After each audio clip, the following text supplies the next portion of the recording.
As you see, I've started the ball rolling. What I've done is I've put them a little bit of white, but you see it's not very powerful, not very strong.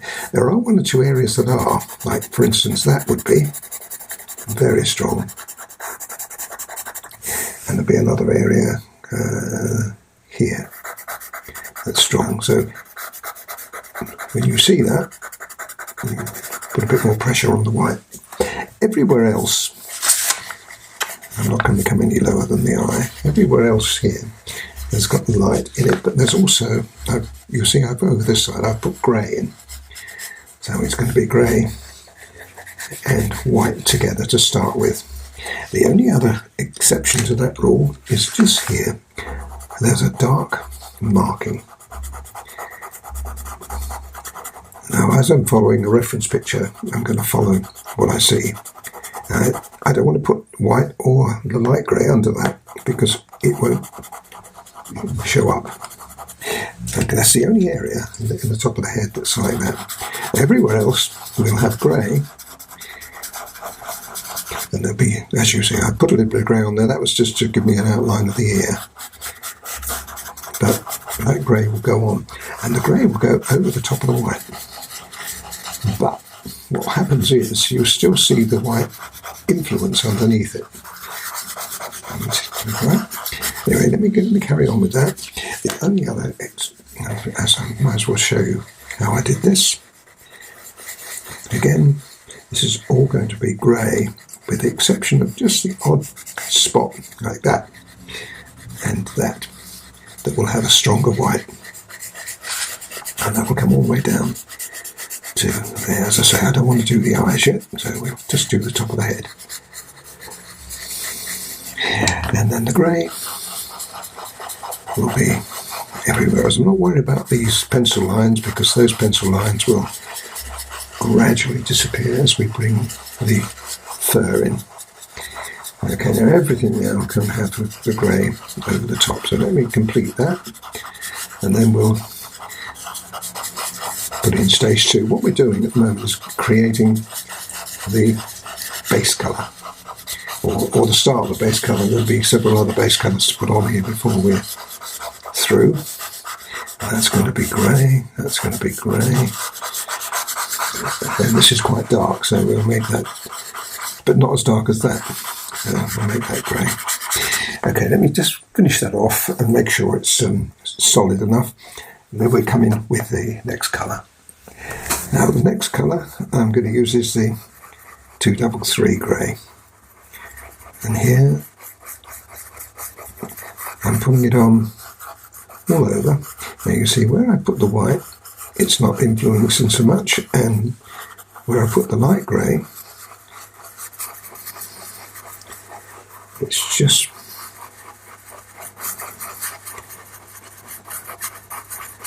going over very lightly. Just this is where I put the white and the light grey, which will be even lighter. If you look back now, you can see the influences: white and light grey, just light grey on its own, and white and light grey again. Now let me just go over the whole lot here, and then I can show you how this is going to work. Now the reason I'm putting the grey on, I'm going to put the brown on in a minute, but I didn't want the brown to look too brown. And if you just put a colour on, you think, oh, that looks brown, but it goes on a raw colour. Even on top of here, it would be too strong, and it would look awful. So by putting the grey underneath it, it gives us the cushion. And when we put the brown on in a minute, it will look altogether different.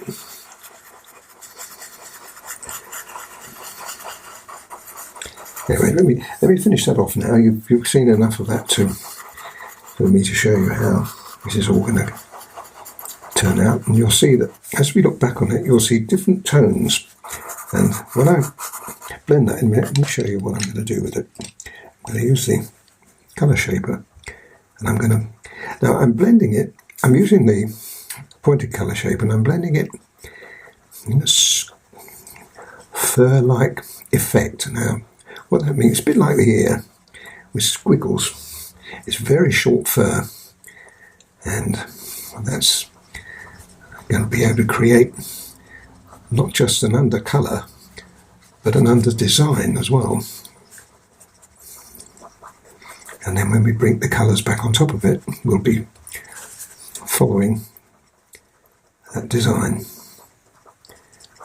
Alright, so I can get on with all of that now, and when you see it all, it'll all be finished like that, ready for us to start putting our medium tones on. Right folks, now if you were faced with this colour here, what would you do? Now we've got a brown up here. Now I've sorted that out, but look at the difference in colour. Now I can't almost believe that that's true. That I can, if I put my finger on there, you can see that that looks as though it's part of that, but this looks so foreign to that. So this is when you can use artistic license. You can do something like that all over. So what I've done, let me show you what I've done. I've used 180 here, first of all. I'll do a little bit more to show you. This is not finished by any means yet. We want some dark colours in it. So, and this is on top of the grey, remember? Remember I said the grey would damper down the stronger colours. Now, let me just pull that in so that you, if I can do it so that you can see what I'm trying to do. Let me go the other side. Maybe the other side might be better. That's better. This is what I'm trying to achieve. And then I've got another colour, which is the 189. Now I've already used this in the ear, so I can now use that and spread that across there as well. So that's two.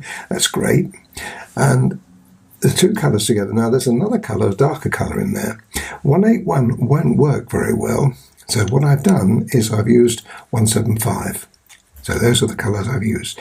Let me show you how I did that. I started off with the 180, and then into mix with that, I put the 175. Now I ignored this completely because I wasn't quite sure what that was.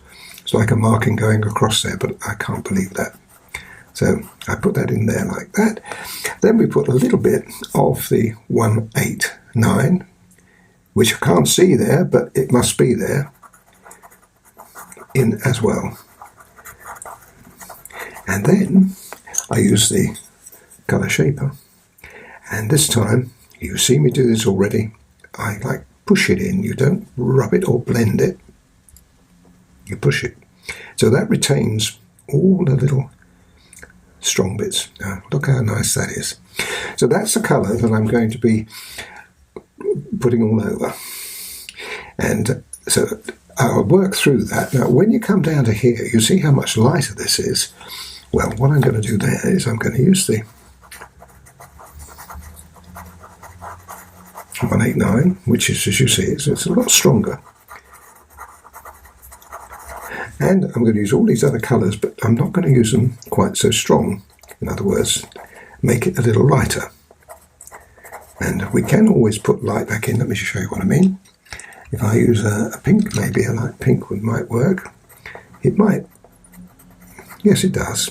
You can always put a bit of white in as well if you wanted to. So you can even lighten that up a little bit if you want. So now that looks very much like that. As I said, if we wanted to lighten it a bit more, we can put just a little bit of white.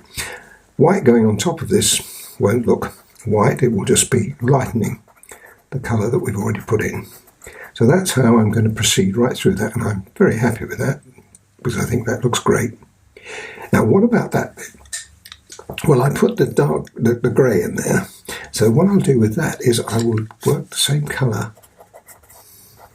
180, as this, because I consider it's a darker version of that. And then the 175, which will give me the strength. And that will be same colour as that, only more concentrated. I think you're probably with me now. Now, having done all that, it's going to take me a long time to go through that. But you see the process, how I'm going to be doing it. So let me work my way right through this whole area without narration, and you'll be able to see how I'm doing it. But I'm only going to be using the pencils that I've mentioned to you.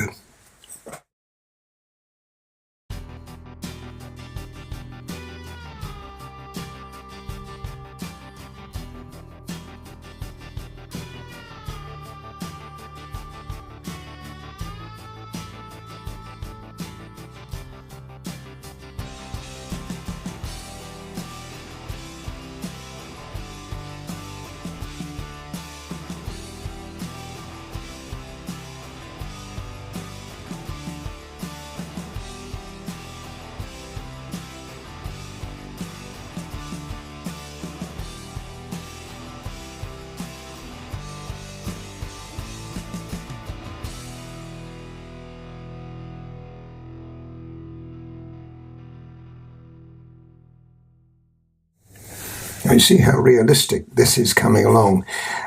I'm adding another colour, which is 176. This is putting just a little bit of brown into it. I've already done this already, but I'll just show you how I did this. I don't know whether you can even tell the difference, because it's very close, but it's more brown. Now, I couldn't use this as a darkening agent because it wasn't strong enough. That's why I had to use a 175.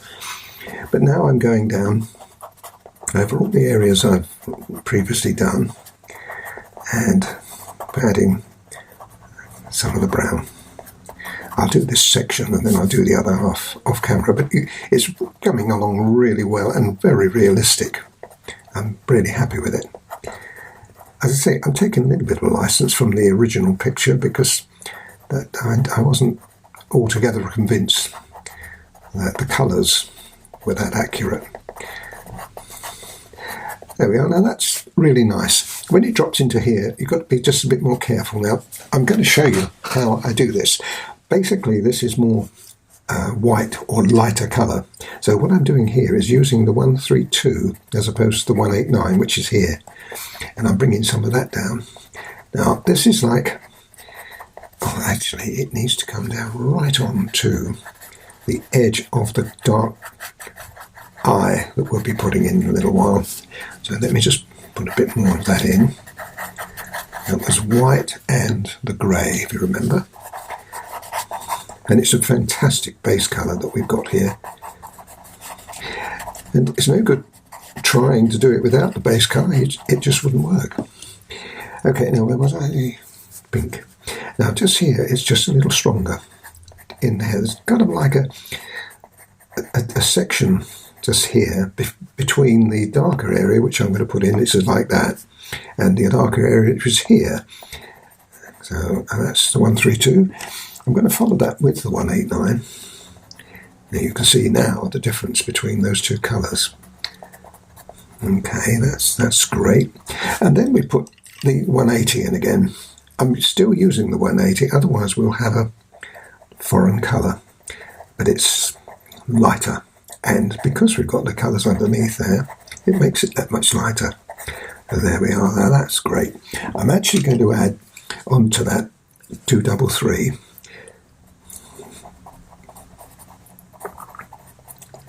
And now that is almost exactly the colour that we have. Now, when you blend this, and I'm going to still blend it with the same blender because there's nothing wrong with leaving some of the tone that I've picked up on here into the light colours. I've done this before very successfully. You can see the difference that makes. Still light, it's not dark, but it gives you the lovely. Now I should do that on this side. It's only just here, and then it's the dark creeps from here across to there. And once again, I can show you that in stop-start. So that's how I'm going to do that, and I'll be doing that in different spots as I go on. But the main reason was to come in and show you the 176, which is that one. Okay. One other thing, again, while I'm here, I've also used a little spot of black. Now, this was 175 I put in here, but a little bit of black in there now. And when you get to this stage, I wouldn't blend that, otherwise it's going to end up all dulling down. And there's a little bit of black in here as well. There's little spots, and because it's a fur animal, you can get away with it not being blended. There you go. Now that's really nice, and there's one or two little spots, so I might as well show you them all.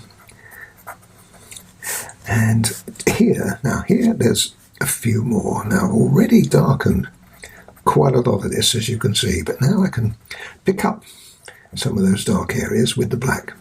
Again, remember, I'm not blending this. All of this has been blended previously, so the black can go into it, and that gives us just a little bit of texture. There we are. Now that is absolutely stunning. So pleased with it.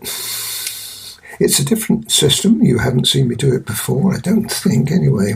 I know we've had koala bear, and if you've already seen the ring-tailed lemur, you'll know I've used something similar to that. If you haven't seen the ring-tailed lemur, you've got that to come, folks. So I'll give that away. There you go. Now that's absolutely fantastic. So I'm going to continue with that, and then we'll get right down to the level with the eye. Then, as you know, I go round the eyes and fill those in, and then we do the eyes themselves. And of course, that's going to make such a difference.